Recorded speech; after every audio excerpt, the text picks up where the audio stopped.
Hello everyone, welcome to my channel. आप सभी को हमारा स्वागत है फिर से। इस लेक्चर में मैं आपको जो ऑटोमेटिक प्रोग्रेशन है उनके बारे में बताऊंगा। बहुत ही कम टाइम है जिनसे आपका ऑटोमेटिक का पूरा रिवीजन हो पाए। देखिए, जब भी आप क्वेश्चन देखते हो ना, आपका इस फॉर्म में दिखेगा। ये नंबर पहले A plus D, A plus two D, और लास्ट का टर्म आपका A plus N minus one into D. इनको फर्स्ट टर्म बोलते हैं, ये सेकंड टर्म, ये हमारा थर्ड टर्म हो गया, डॉट डॉट डॉट, ये हमारा nth टर्म हो गया। ठीक है, मतलब लास्ट वाला टर्म हो गया। इनको हम ए वन मान के चल रहे हैं, इनको ए टू मान के चल रहे हैं, और इनको ए एन मान के चल रहे हैं। ए एन मानिए, टीन मानिए, जो मानना आपको मानिए। हमें यहाँ पे कॉमन डिफरेंस जब भी निकालना है ना, तो अगला माइनस पिछला करना है। कॉमन डिफरेंस जिनसे निकल जाता है ए टू माइनस ए वन, ये हमारा कॉमन डिफरेंस निकालने का तरीका है। यदि आपको लास्ट टर्म पूछे, ठीक है, ये लास्ट टर्म पूछे, ये क्या होगा, उनका ये फॉर्मूला हो गया ए मतलब पहला टर्म, और नंबर ऑफ टर्म कितना है, सो निकालना है। Number term N minus one into D, और कॉमन डिफरेंस को मल्टीप्लाई कर दोगे तो आपका जो लास्ट टर्म है सो निकल जाएगा। क्वेश्चन में आपको पहला टर्म में दिया रहेगा, नंबर ऑफ टर्म कितना कहाँ तक गया, नंबर ऑफ टर्म में दिया रहेगा, और फाइनली में कॉमन डिफरेंस तो आपको पता ही चल जाएगा, निकालोगे आराम से, जिनसे आपका लास्ट टर्म निकल जाएगा। ठीक है, एक एग्जाम्पल आप देख सकते हो इन्हीं का। ये देखिए, ये पहला टर्म हो गया, ये दूसरा टर्म हो गया, ये तीसरा टर्म, चौथा, ये हमारा लास्ट टर्म हो गया। अब हमको नंबर ऑफ टर्म निकालना है ना, क्या करेंगे, लास्ट टर्म 20 हो गया। 20 में क्या करेंगे, पहला टर्म को घटा देंगे, 20 में दो के कितना हो गया हमारा 18 हो गया। कॉमन डिफरेंस कितना है, 2 हो गया। फाइनली 9 हो गया। एन माइनस वन था नहीं तो प्लस वन हो गया, मतलब 10 को देखिए नंबर ऑफ टर्म हमारा निकल गया। यदि आप ये देखिए, यहाँ पे लास्ट टर्म निकालना है तो वो भी निकाल सकते हो। नंबर ऑफ टर्म कितना है, 10 है। तो क्या था, ए प्लस एन माइनस वन, का वैल्यू क्या होगा, 2। एन माइनस वन क्या हो गया, लास्ट नंबर ऑफ टर्म कितना, 10 हो गया, 10 में से गया 9।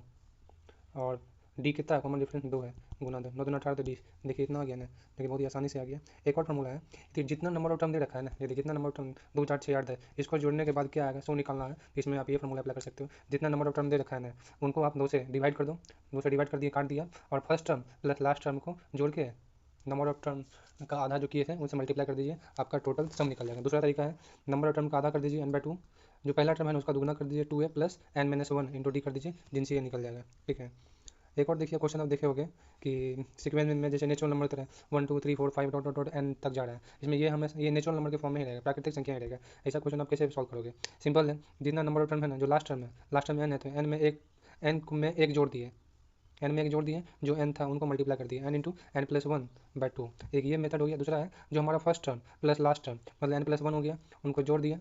ठीक है, और जितना नंबर ऑफ टर्म है उनसे मल्टीप्लाई करके क्या कर दिया, उनका आधा कर दिया, ये आपका निकल जाएगा। क्वेश्चन में आपको सीधा बोलेगा, यदि नंबर ऑफ टर्म 3 को ए पी में है तो उनको कैसे सॉल्व करेंगे, देखिए मेथड हो गया। यदि बोले कि 3 टर्म इन ए पी है तो A minus D A plus D, आपको आराम से बस याद रखना है अभी कि 3 टर्म इन ए पी बोले ना तो A minus D A plus D आपको बोलना है। यदि fourth term in A P बोले ना तो A minus three D, A minus D, A plus D, और ए प्लस थ्री डी, इतना हमको याद रखना है। 5 टर्म इन ए पी बोले ना तो A minus two D, A minus D, A plus D, A plus two D, आराम से कर देना है, जिनसे आप सॉल्व कर पाओ। क्वेश्चन को क्या बोलेगा, ये 3 टर्म जो है ना ए पी में है, उनका सम आपको दे देगा, बोलेगा पहला टर्म क्या होगा और उनका कॉमन डिफरेंस क्या होगा, इस तरीके से आपको निकालने के लिए बोलेगा।